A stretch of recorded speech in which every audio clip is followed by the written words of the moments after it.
बिहार में 9 लाख परिवार जिनका अपने घर का एक छोटा सा सपना था, वो अब अधूरा पड़ा है। ये सपना ना दिल्ली की सियासत और गांव में फैले करप्शन के एक ऐसे चक्रव्यूह में फंस गया है जहां से निकलना मुश्किल लग रहा है। तो चलिए देखते हैं कि ये पूरा मामला आखिर है क्या। 9 लाख। देखिए, ये सिर्फ एक नंबर नहीं है, ये कहानी है उन 9 लाख परिवारों की जिनकी सारी उम्मीदें आधी अधूरी बनी दीवारों में ही कैद होकर रह गई हैं, और उनका इंतजार हर गुजरते दिन के साथ बस लंबा होता जा रहा है। तो सबसे बड़ा सवाल यही उठता है कि आखिर ये घर अटके क्यों हैं? इसके पीछे 2 बहुत बड़ी वजहें हैं और दोनों एक दूसरे से जुड़ी हुई हैं। एक का कनेक्शन सीधा दिल्ली से है तो दूसरे की जड़ें बिहार की जमीन में ही हैं। तो पहली वजह है दिल्ली और पटना के बीच का टकराव, मतलब केंद्र और बिहार सरकार के बीच ना पैसों को लेकर एक पेंच फंस गया है।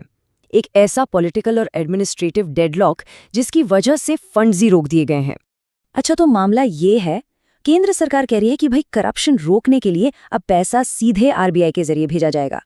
दूसरी तरफ बिहार सरकार की दलील है, कह रही इस नए सिस्टम को लागू करने में थोड़ा टाइम तो लगेगा, हमें कुछ और वक्त दे दो। और इस पूरी खींचतान का नतीजा क्या निकला?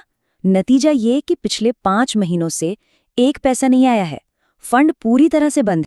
लेकिन बात सिर्फ इस पॉलिटिकल खींचतान की नहीं है। केंद्र सरकार जो इतनी सख्ती दिखा रही है ना, उसकी वजह सिर्फ कोई टेक्निकल प्रॉब्लम नहीं है।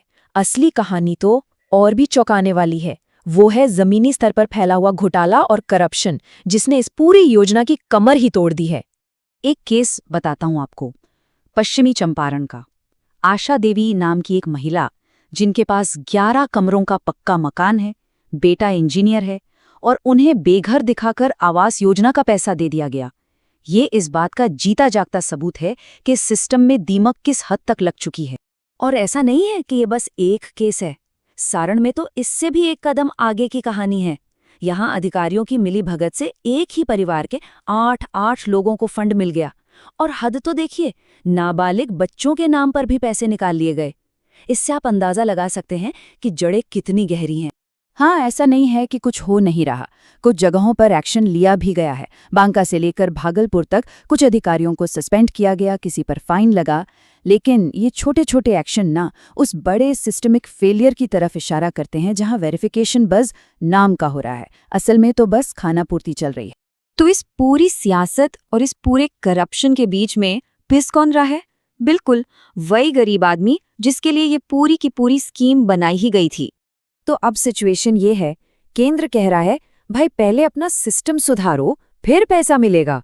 और बिहार सरकार कह रही है अरे पैसा तो दो तभी तो घर बनेंगे। और इस पहले आप के चक्कर में सारा काम ठप पड़ा है। और पता है इस पूरी कहानी का सबसे दुखद पहलू क्या है? जरा उस मजदूर के बारे में सोचिए, जिसे पहली किश्त मिली और उसने उम्मीद में अपनी कच्ची झोपड़ी भी तोड़ दी। और आज वो कड़ाके की ठंड में खुले आसमान के नीचे सोने को मजबूर है। उसके लिए घर का सपना अब एक भयानक दुस्वप्न बन चुका। तो सवाल आखिर में यही है कि जब सियासत और करप्शन आपस में टकराते हैं और किसी का सपना एक बुरे सपने में बदल जाता है, तो इसकी असली जवाबदेही किसकी है?